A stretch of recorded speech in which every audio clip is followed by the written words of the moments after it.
Então vamos lá. Desse abrigo que eu fugi. Nessa mesma noite que a Anne tomou 24 bolos, foi dormir, eu tomei 24 e passei a noite no chão do banheiro, não dormi. E aí, no outro dia, a Anne disse bem assim, eu vou fugir. Aí eu disse, Anne, se você vai fugir, eu também vou. Ela disse, não, Jô, você fica aí, eu vou fugir. Pra poder gravar pra vocês melhor. Eu vou fugir. Ela disse, então eu vou com você, eu não vou ficar aqui não. E aí eu fugi, mas a Anne foi, na época em Feira de Santana, foi o dia de Nossa Senhora Santana lá.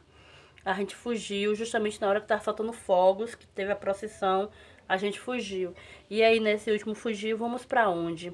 Aí eu disse bem assim, rapaz, eu tenho um lugar que a gente pode ir, que era justamente a casa desse senhor. E aí eu fui mais Anne pra casa desse senhor, certo? E aí a gente dormiu lá 3 noites, e depois dessas 3 noites que a gente dormiu, eu percebi a preocupação do Nancilmara comigo. E aí, quando foi a gente fugiu de sábado para domingo. A gente pulou o muro do abrigo e a gente caiu já dentro da rede de tratamento de esgoto. Era muito alto, tinha uma cerca enrolada de arame farpado, mas ali era elétrica, porque era uma rede de tratamento da Embasa, que ficava fazendo tratamento nas águas lá, né? E aí a gente fugiu e caímos dentro, correndo o risco de a gente ser electrocutado, sei lá, de morrer de choque. Pronto, vocês entenderam. Eu fico nervosa. E aí pronto, a gente fugiu um dia de sábado, foi um dia de domingo, tem muitos anos isso. Fui parar na casa desse senhor, pedi abrigo a ele, fiquei lá dois dias. No terceiro dia eu procurei no Silmara, no fórum. E aí ela disse que ia encaminhar o meu pedido pro juiz. E eu falei pra ela que eu não queria mais ir pra abrigo, eu não queria mais nada.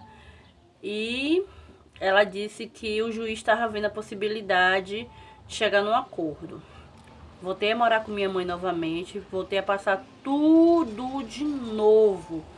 Espancamento, judiações, perversidade, tudo que vocês pensaram. Até que um dia marcou a audiência e nessa audiência o juiz determinou que eu poderia morar com esse senhor, já que eu me sentia acolhida na casa dele. E aí chamou pra casar. Eu apenas com 11 anos de idade e ele com 60 já. Eu tinha feito 11 e ele tinha feito 60. A juiz disse que como ele tinha um pouco de condições financeiras, ele tinha que casar comigo, sabendo que ele estava me criando, né, que eu era uma criança, e se amanhã um dia eu viesse trair ele com um homem qualquer, ele não poderia fazer nenhum tipo de grosseria, me bater, espancamento, essas coisas, porque eu era uma criança, eu tava achando que sabia o que queria, mas que na verdade eu não sabia, eu só queria sofrer dos maltratos, e a única maneira que eu achei de sofrer do maltrato foi me apoiando nele. Mas só que aí ele falou que não ia casar comigo, aí por que ele não ia casar comigo? Porque se casasse comigo, eu ficasse com ele um tempo e depois eu me interessasse por alguém, ia ter aquele processo de divórcio, aquela coisa toda. E aí então a gente não casou legalmente. O que foi que Nancilmara propôs? Que a partir daquele momento, tudo que ele viesse construir passasse a ser meu. Tudo. E se ele vendesse os bens dele e comprasse outro novamente, a partir dali em diante eu já tinha direito. Pronto, fui morar com esse homem, morei 9 anos com ele e foi um pouquinho só diferente de minha mãe, né? Não tinha judiação, não tinha assim quebra-cabeça, não tinha quebra-cabeça, não tinha queimaduras, não tinha pimenta nas partes íntimas, não tinha passar fome por castigo, porque não era passar fome por falta de alimentação, passar fome de castigo. Não tinha nada disso. Porém, tinha outros tipos de maltrato. Não vou dizer pra você que não tinha. Meu filho provavelmente ele vai ver esse vídeo porque ele assiste todos os vídeos meus. Eu não tinha eu não tinha esse tipo de maltrato que eu tinha com minha mãe, mas eu apanhava. Eu apanhava. Eu não tinha noção muito do que era, mas tinha semana que eu não apanhava dele. Porque a mulher que eu falei que ele largou e que eu fui viver com ele largou, mas ele era apaixonado por ela.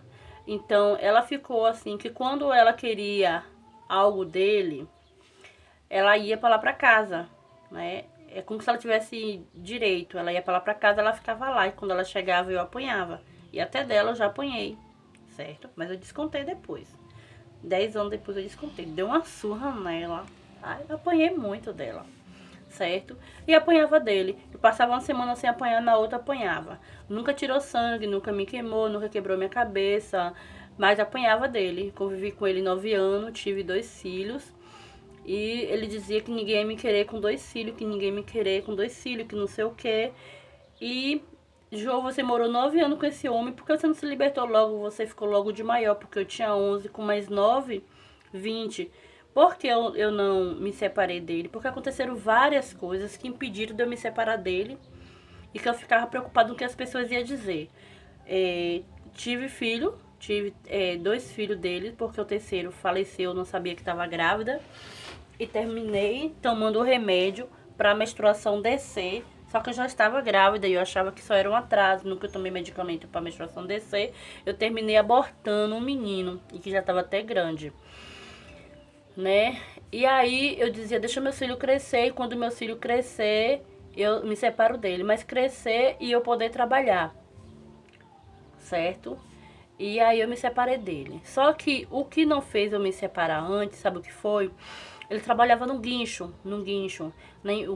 Em Feira de Santana tem um guincho que chama Guincho Irapuru, que é do Seu Justo. E que antigamente ele era um dos sócios do Seu Justo. Eles abriram uma empresa e depois de manchar a sociedade, a empresa cresceu e ele já estava fora. Em vez de dono, ele virou funcionário. E um dia essas torres altas de telefonia, uma parte daquela torre, que a torre vocês veem que ela é grande, vai afinando lá em cima. Uma parte daquela torre, quando ele foi desarmar no guincho, 1 tonelada e pouco caiu, não sei como, em cima da perna dele, esfaixou a perna dele. Quando eu tô em casa com a sacolinha pronta para ir embora, com meus 2 filhos pequenos, chegou uma mensagem do Hospital Cresto Andrade, em Feira de Santana, dizendo que era para eu ir no hospital urgente, que tinha acontecido um fato com meu marido. Eu já estava com a sacola arrumada para ir embora. E tem uma amiga minha que ela é de Feira, ela é inscrita no meu canal e ela me conhece e ela, sabe, disse, Jô, toda vez que tu tenta largar seu carrinho acontece uma tragédia. Era bem isso. E aí eu fui no creche, chegou lá, ele estava todo esfaixado, a perna toda quebrada, todo desgraçado. E aí, como é que eu ia largar esse homem? O médico disse que ele não ia voltar mais a andar. E aí lá se passou mais um ano. Entendeu? Eu tô resumindo pra vocês entenderem. Isso foi entre o meu primeiro filho e a Nathalie. Que, pra lembrar pra vocês, eu engravidei da Nathalie com 15 dias de parida. Quando meu filho fez 15 dias de nascido, eu engravidei da Nathalie. Olha o juízo que eu tinha. Quando meu filho fez 2 meses, eu fiz 1 mês de grávida. Pensa aí, que juízo eu tinha. Tinha nada, certo? E aí, toda vez que eu ia largar ele, acontecia um acidente, acontecia uma tragédia que me fazia ficar com ele, porque as pessoas diziam assim, como é que tu vai largar esse homem aí, velho, todo esfaixeado, quando saiu do hospital, em cima de uma cama. E foi ficando, aí depois eu falei, não, gente, eu vou largar, não dá mais, a gente não tem mais nada, eu vou largar porque eu tô empatando minha vida, eu vou largar e eu vou me virar. Eu larguei ele e os móveis que eu levei, né, eu larguei ele, tudo que eu levei foi isso. 2 filhos, um pote, uma esteira e 2 cobertas, que eu sou frienta. Uma coberta grossa, uma coberta fina para forrar a esteira. E meus 2 filhos. Isso foi tudo que eu saí da casa levando. Entendeu?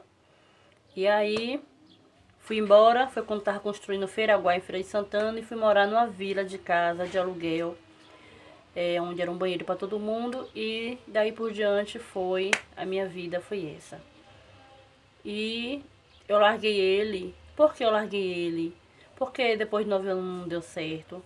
Porque ele era tipo homem que jogava, aqueles homens que jogavam e que perdia tudo no jogo. E foi perdendo todo, perdeu casa, perdeu carro, perdeu terreno, foi perdendo.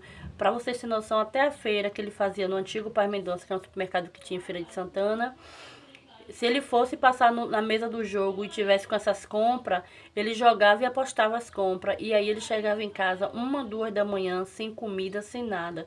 E em casa já não tinha nada. Então a situação foi se agravando de um jeito que não deu certo. Eu fui e me separei. Então, essa é mais um pouquinho da história da Jo, certo? Agora eu vou gravar um outro vídeo que todo mundo tá me perguntando por que a Jo não tem raiva da mãe, não tem ódio, certo? Vocês vão entender muito bem o porquê. Beijo, fica com Deus e até o próximo vídeo. Vamos lá?